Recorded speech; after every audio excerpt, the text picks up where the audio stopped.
Hi guys, so tomorrow we're gonna be making some pork shoulder. I'm gonna first brine it. I heat up all my seasonings.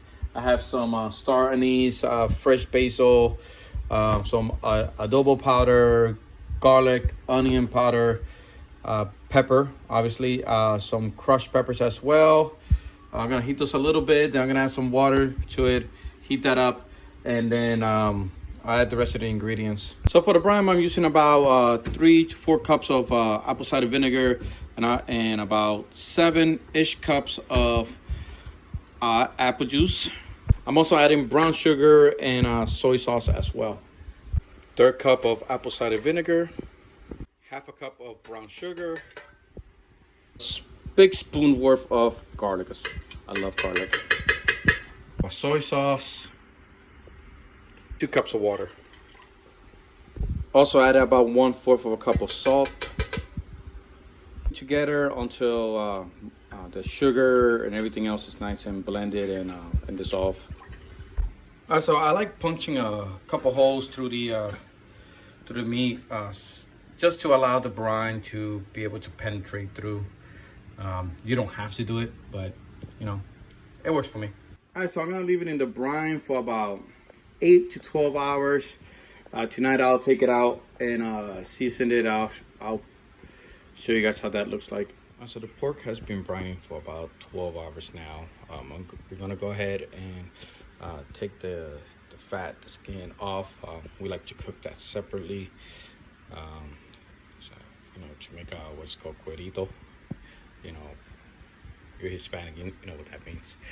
And then we're gonna use our seasoning, which is just your typical, what I like to call everything but the kitchen sink, which has salt, pepper, a little bit of coriander, basil, brown sugar, coloring seasoning, sazon, adobo, basically what we usually use on almost every single meat. but it works. So we're gonna go ahead and cover that, and then we're gonna get it ready to put on the smoker.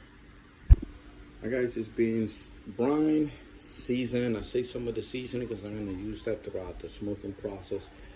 Saving the brine, as I mentioned before, I took out the skin because we're gonna be cooking that later. But I'm gonna be saving some of the brine as well. I'm gonna use that to keep it moist.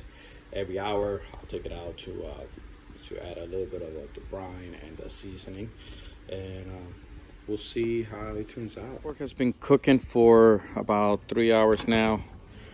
I'm gonna take it out, wrap it in foil paper, and then put it back in for another 3 hours. All right, so this is how it looks after 3 hours. Actually, it looks pretty nice. Like I said, I'm gonna go ahead and wrap it up in foil paper, and then put it for another 3 hours. All right, so the pork is back in, and I'm shooting for a temperature of general temperature of 200. I did raise the fire heat a little bit more. I may have to adjust it so that I just keep it around just close to 250 around there. So, but it looks pretty nice. Can't wait. All right, 6 hours later, and this is what we get. Looks good. Also, while it was smoking for 6 hours, was also some pig feet, oxtail, and beans as well. Those came out pretty good. So, time to dig in. I don't think I'm gonna have any after photos after we're done with this. Yum yum yum yum yum yum yum.